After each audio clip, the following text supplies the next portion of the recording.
Yeah, and we're back. We got Mike Bolin here. You're listening at either Mindset Squared or at Cernovich. And in part one of this series, we talked about the systemic-wide threats of coronavirus to the economy and to the real estate. And we did some big picture policy discussion. So please listen to that. But we don't want to be doom and gloom. We want to be realistic. So what we're going to talk about today is what this coronavirus and its effect, because right now it's mainly the secondary effects, this economic effect. How is that affecting businesses? And I know Mike has had a lot, excuse me, I know Mike has had a lot of real estate business. So maybe we'll just, lean on to you, Mike. What are you seeing out there? What are you personally experiencing? And we don't want to obviously, reach into your book, so to speak, but if you could give us some rough numbers, that would really help contextualize what's happening. Yeah. So we're, I do a lot of different types of real estate investing. And so that's what I do. And so that's the frame or the mindset that I come to this from. But what we're seeing is I'm getting a lot of calls from realtors. Okay. And they're saying, hey, my sellers are really motivated. And do you want to come and take a look at this property? They're thinking about a price reduction, or they'd be willing to look at a lower price on this property. I am getting emails. Now I get email blasts from realtors all around the San Francisco Bay Area about different properties. And for the first time since 2008, I'm starting to see language inside these emails. And this has been 12 years since I've seen this kind of language, 2008, 9. Where you're starting to see make offer, seller highly motivated, wow, in all caps. Seller will, this is really, it's a nuance, but it's really important. Seller will respond to any and all offers. Okay. And so that's a big one. So you're seeing that there is some worry among sellers out there that the market is going to dip here. And so you're seeing a shift in language and in marketing tactics from realtors that I haven't seen in 12 years.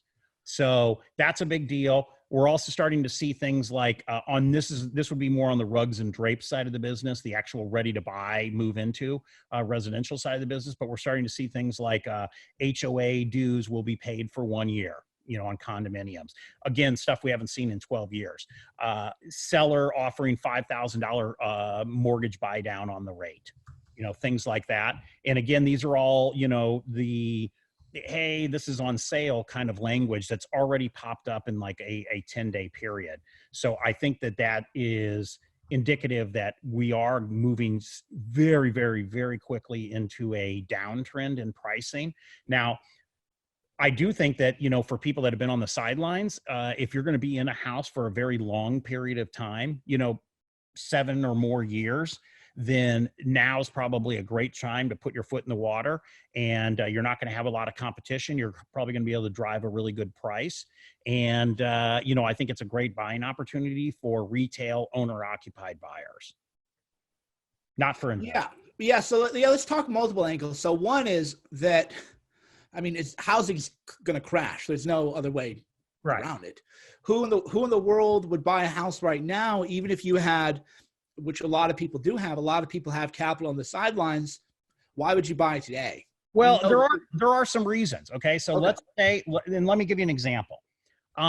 You live in Cleveland, Ohio. You're the CFO of a large corporation. You've been making $1.5 million for the past 25 years. You live in a $3.5 million house that you sold in October of 2019.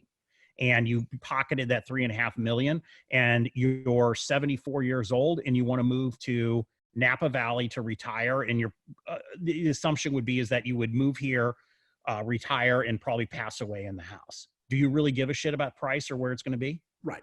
Okay. So for that buyer, okay, now is probably a really great time to step into the market and buy a prime property with no competition.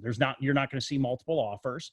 And again, if you have a really long time horizon, really long owner occupied time horizon, it's probably a really great time to step into the market. If you're not price sensitive and you're coming in with say $3.5 million to buy something, and you're going to buy a $900,000 2-bedroom, 2-bath house for you and your wife to retire in. Great time. how many buyers are there like that, I guess is the. It's a pretty small percentage. Yeah. But the baby boomers are retiring. You do have a lot of people retiring, and you have a lot of people downsizing. So for those that did downsize over the past 2 years, that you sold your Mick mansion in the Midwest, with the brick on the front and, vinyl siding on the other 3 sides. For the Mick mansion sellers that, sold for, big money the past 2 years, and maybe they've been renting, like, hey, do I want to live in, Raleigh, Durham? Do I want to live in Napa Valley? Do I want to live in Sarasota? And renting and trying stuff out. For those people that have kind of, hey, I've honed in, I want to live on Hutchinson Island, in Florida. It might be a great time for those people to step in. Again, if you're older, you're not price sensitive, and you're moving way, way down in value. So, you sold your house, you made a big profit on it, and you're going to buy something that's, already was going to be 20% below what you had before. Okay. So for those people that are moving from a very expensive market, say Chicago, or San Francisco, and they're moving to, a less expensive market in South Carolina or in Florida, the retirees, great time for retirees. Right. Now, I'm not advising you get out of the house without your, wait till the stuff. No, I mean, there's also people like Jay, who you've met and I do podcasts with. They were waiting to buy a place, and where they're at, the housing was hot anyway, in a way that you couldn't believe. Yeah. So there's a lot of people who are like, well, okay, the right house is going to come by. We don't care if we quote unquote overpay 10% because we're not waiting on the bottom. Right. And so, and again, if you're a family and, you are gainfully employed and there's no chance you're going to lose your job, and you've got, a wife and 3 or 4 kids, and, you live in the Midwest, and, houses were at $450,000 for the 3,500 square foot house in the perfect neighborhood. And, now they're $425,000, and you're going to be there for 25 years. Buy. Why would you not buy? Because that's not an investment anyway. Right. That's just a lifestyle thing. So it's just your rent. And housing was, everything was absurd. The Dow 30,000 was still absurd. I can't believe that ever happened. Mm-hmm. I thought it would be good. But in one of my retirement accounts, because I can't use it, so I don't ever check it, I logged in and I was like, wait, these numbers can't be right. 32%? How did I do in 2019? I did 32%. And my guy's like, oh yeah, that's just what the market did. You're just in, index funds or whatever. Yeah. And that was unbelievable returns. Right. Housing was up. we've been due for a correction for a little bit. I didn't expect it to be like this though, because this is not a bubble popping. That's what a lot of people are trying to act like they're geniuses. Oh, I told you we were in a bubble. Oh. This is not a bubble popping. This is not that assets were so overvalued. Right. No, listen. There's 2 words for what this is. Black swan. That's it. Black swan event. That's it. That's all it is. And there's no way that anybody could have predicted it unless you believe the conspiracy theories that the Chinese released this as a bioweapon. But which I don't, and I'll tell you why. I've answered that question a few times. The reason I was to coronavirus early was because a friend of mine was launching a new product, and I was helping him with it. It was going to kill, and it still will kill, but he did $1 million in pre-sales. So wow. They're just locked and loaded, ready to go. And I go, hey, have you launched this product yet? This is early January. No, I can't do it, bro. I'm like, what do you mean you can't do it? Factories are shut down in China. I was like, what are you talking about? Because I hadn't heard anyone talking about this. What are you talking about? And he said, yeah, there's this thing, like this new virus thing going around there, and China just shut everything down. That's why I started paying attention to coronavirus, because China would not shut down. China, as much as we're hurting, China's hurting worse because people are like super poor. So for us, a step down is painful. For them, a step down is starvation. Right. And China doesn't put a high premium on human life. So I knew that if China shut down its company or its country, risking trillions of dollars in losses of GDP, then it had to be something serious. So that's what initially brought me into it. So China wouldn't have done that to its own country. No way, because this is how the regime's already kind of having some troubles anyway. And they wouldn't want the kind of upheaval and unrest that would happen. Now, the harder question is, that's a fantastic perspective, though, to see that economically, because you're right. I mean, everything, China's all about the economics, and that's what fuels, their civilization. Right. And the Chinese, even though they're quote unquote communist, about every 10 years after you've looted, the understanding is you have to go to Vancouver, Canada with your 50 or 100 million that you stole from the people so that the younger communists underneath you can take it. So they're all skimming from the top. I don't know if you ever saw that video where they found a communist Chinese official with just bars of gold stacked up. It was, they're not trying to lose that dough. They're not trying to end that. So there's no way it was something like that. There is a problem though that I have, which is, why do we not prepare more for asteroids or pandemics? People like Bill Gates, his hobby horse has been pandemics for years, which my people are like, oh my God, the Bill Gates Foundation talked about viruses. I'm like, yes, he's been warning us, right? People are really like losing their minds in all of this, where like, well, so Bill Gates was responsible. No, Bill Gates was warning people for years. You can even find the old grainy TED Talks before TED became this institution where he's like, the next big killer is not going to be nuclear war, it's going to be a pandemic. So there was this sense that a pandemic like a 9/11 could happen. We just didn't know when. Well, sure. There's been, Dustin Hoffman made a movie about this, right? Right. And there's a lot of movies about it. And there's a lot of, one of the most popular TV shows in the United States for like the past 5 or 6 years has been The Walking Dead, which is about this very thing, right? Right. Just with a zombie element, but the same thing. Yeah. Yeah. There's been a lot of, I watched this show. I can't remember what it's called. I think it was called Colony, but about the occupation of America by aliens and so there's a lot of dystopian things in the cultural zeitgeist.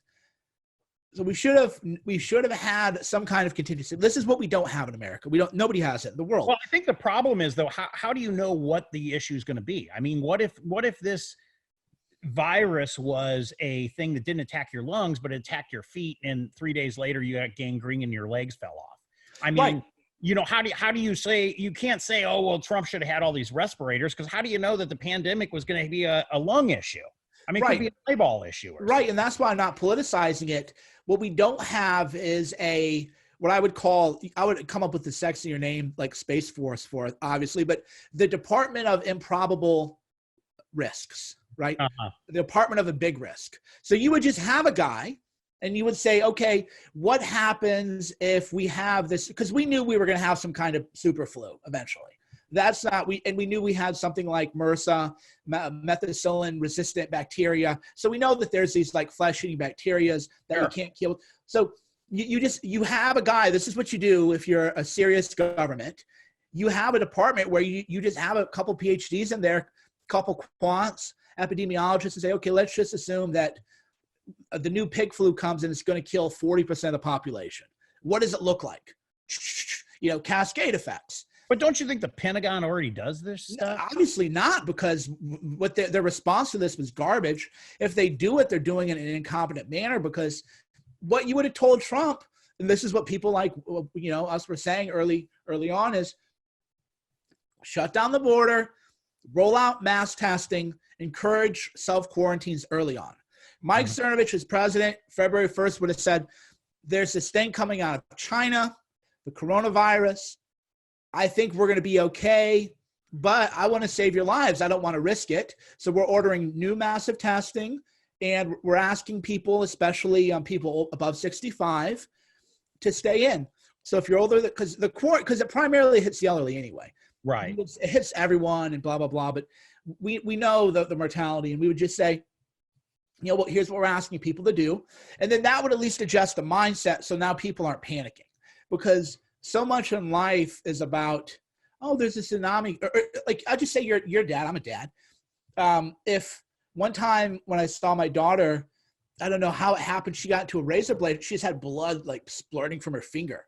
Mm. And I'm like, oh my God. But if you say, oh my God, then your kid's gonna be like, oh my God. And then it creates this Right. cascade. So I was like, oh, hey, babe, like, what's going on? And I saw that she'd found a rate. That's another thing you learn as a parent. You start to think about risk, because the world that you live in is not dangerous. I walk around my room fine. You have kids, you're like, oh, wow, her finger could get caught in that little hinge. Or Right. even though this is a razor with the 5 blades that I would never cut myself with, a kid will turn it upside down and put it on their finger, right? It just doesn't even occur to you.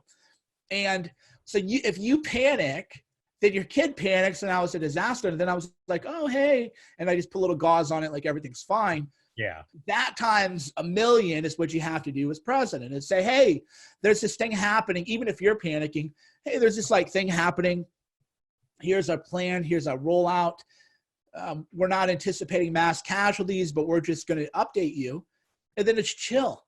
But instead, you can't get in this reactive cycle, because right now Trump and his people for the past 3 or 4 days have done a great job. Even Dana Bash of CNN, she got in quote unquote in trouble because people are mad.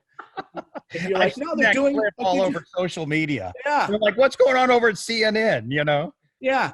So if that had been adjusted backwards by 6 weeks, then we wouldn't be in this predicament we're in now, where everybody, there's this group think now. We are now in a state of mass ecology. I hesitate to call it hysteria because that'll be taken out of context. But by mass ecology, I mean that, oh, California shut down. Now Pennsylvania will. Well, now New York does. So then it becomes a question of how do you not shut down? Because then if people die, you're the person who got everybody killed. So now you have to react to what everyone else is doing, even though it's that cascade that's causing all of these disastrous secondary effects and creating even more panic and more uncertainty. Right. So if the Pentagon does have a Department of Improbable Risk, Fat Tail Risk, Big Risk, they did a terrible job of modeling out what could happen. Well, they didn't do a good job at all. Right. I do think it's important. One thing I think that we should mention is, think about it. If you, let me think about it. Let me put it to you this way. People say, hey, you can't, you don't want to fear monger and all this stuff. And I'm kind of playing off of what you just said here. But if you own a junkyard, okay, and you need to find like some certain types of parts, and you got to go to somebody else's junkyard to do that. And so I guess what I'm saying is you have to look into the abyss, you have to look into the crap, and you have to be aware of it in order to find business opportunities that are out there. And that's not fear mongering, and it's not, scaring people and all that kind of stuff.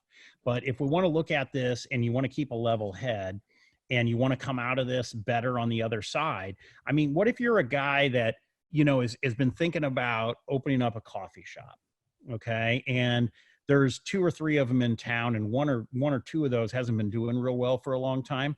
Maybe you've saved up enough money to buy one. Now might be a good time to go and talk to that owner and say, hey, maybe we could work something out, and I could take this albatross off of your hands. And that might be a really good deal for him, and it might be a really good deal for you. And you do have to look through the junkyard, the shit box, the shitholes, to find these opportunities. And so I think people need to be very aware of that. And, you don't want to be like all, rainbows and teddy bears and stuff. I think it's important for everybody to keep a level head. But you do need to look through the garbage to find the treasures. Yeah, you need to do that. And you need to, how do you want to say? I want to eat, when people are losing their minds, my specialty is always the individual level. What can people do on an individual level while all of this is happening? Well, I think that there's a lot of things you can do. I mean, we talk about this in the, you and I have a lot of common friends. I've met a lot of your friends that you've been friends with for a long time. And, I talk about, or I'm thinking about Alexander Cortez. I mean, he talks a lot about, getting physically fit and focusing on your body, right? So I know it's really hard. You got all these jokes out there about, hey, I bought 2 weeks worth of snacks and I ate them all in 18 hours. But now's a great time, I think, to focus on your inner self. It's a great time to focus on your health and fitness. It's a great time to, read some of those books. You bought 18 books last year and you only read 3 of them. It's probably a great time to expand your mind. And it's also a great time to work on, maybe people are into side hustles, or you want to increase your, you work as a stockbroker and, you're in the middle of the pack and you want to be the best. Well, now it's probably a time to get on YouTube or buy those courses, about how to be a better salesman and things like that. So I think that there's a lot of ways that people can really level up their personal skill set. And now there's never been a better time than to do that than right now. It's like everybody's snowed in. Yeah, it's a snow day, and everybody's on the internet though. My metrics are all like double. It's crazy. You can just see like everybody. The quarantine has absolutely reflected my stats.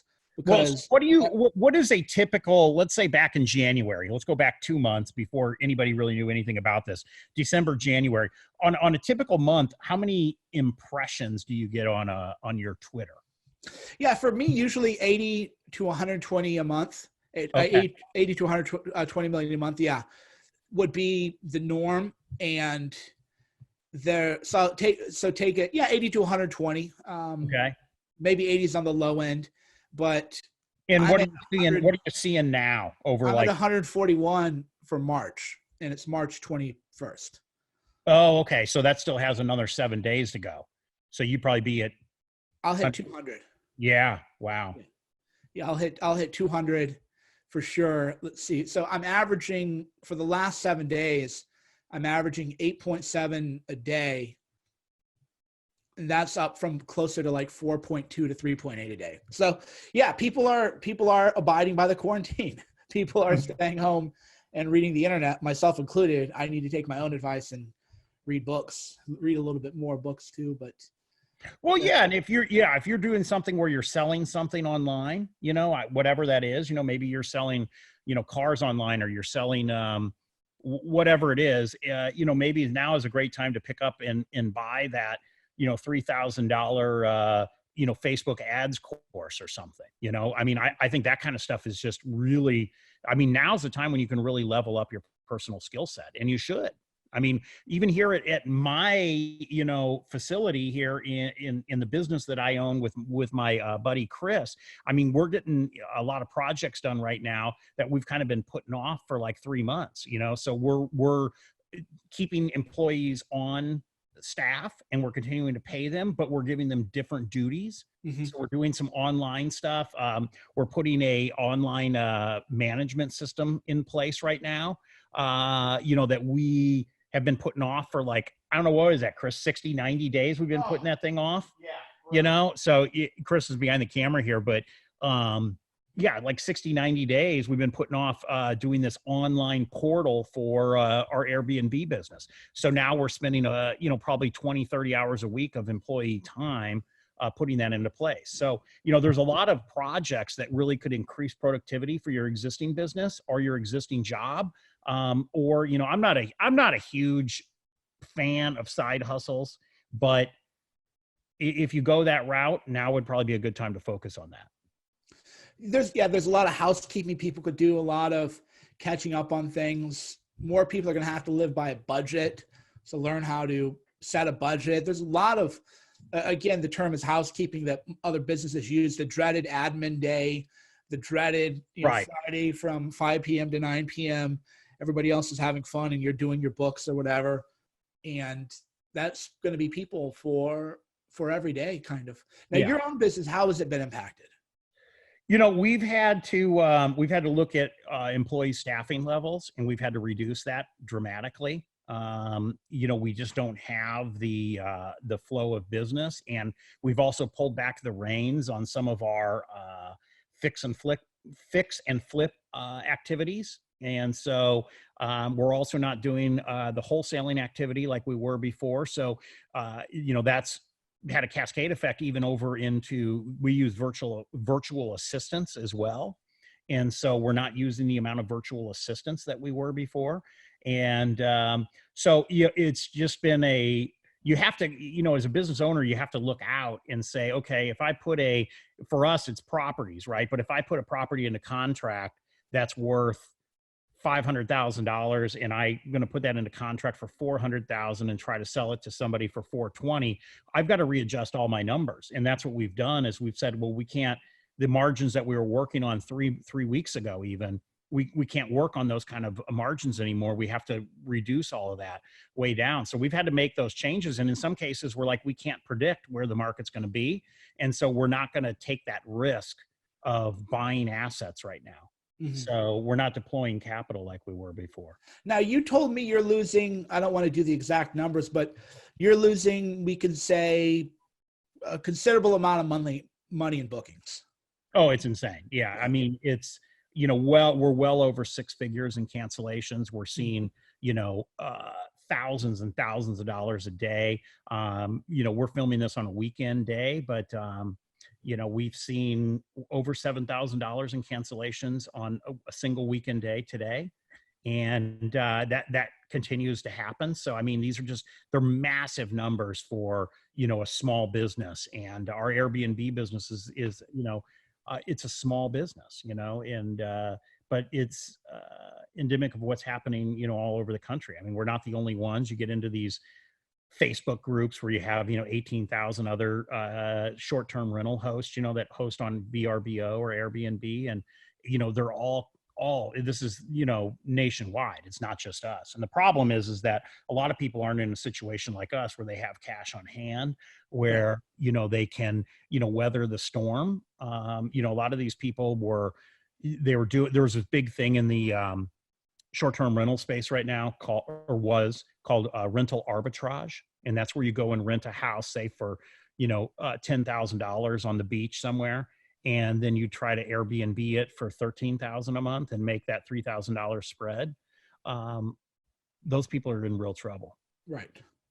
They're crushed, right? Their mortgages are just going to come due, and that's the end of that. It's the end of it. Right. I mean, and then of course that goes back to, what about the landlord that owned that building that signed a 1-year lease with this guy or a 2-year lease at $10,000 a month on this beach house? I mean, the amount of lawsuits and the litigation and stuff that's going to happen right now, it's not good. No, and for those who don't know and are listening in for the first time, we're talking to Mike Bolin. He does real estate investing and Airbnbs, and a lot of people, that's what he's talking about, the spread, that $3,000 spread. A lot of people would say, okay, I'm credit worthy enough to buy a house. They would buy a house. Their mortgage would be, say, $10,000 a month. Yep. And then they would, with rentals, they would have $3,000 a month, and that's $3,000 a month profit. And you're like, hey, not too shabby. And for most people, that was an investment. So they're not spending that $3,000. They're taking that $3,000 and rolling it in, and now they're getting other properties. So there are a lot of people with 5 Airbnbs that are all have those, what were good margins. If you're doing $13,000 a month on $10,000, I mean, come on, you do that long enough, you're going to be very rich. And that's gone overnight. Some Airbnb occupancies are going from fully booked to just zero. Yeah, there's now my facility that I'm actually in right now. We're located at the Napa Airport. There's a huge hotel that they built about a year ago, maybe a year and a half ago, right down the street, 1,000 feet away from me here, and it's called Vista Colina, and it's a very little. It's a very large, fancy hotel that was just built. 2 days ago, they announced they shut the whole thing down. I mean, they didn't just say, hey, we're going to block off like one floor. The whole thing is shut down, just like, what's happening in Vegas. So that's pretty scary. You got an entire hotel that's mothballed and a new one. So you think about what the mortgage carry is on an $80 million hotel or something. I mean, imagine what the tax payments, the insurance payments, the utilities, and the mortgages on something like that is just, amazing. Yeah. And that's big and small. Everybody is impacted.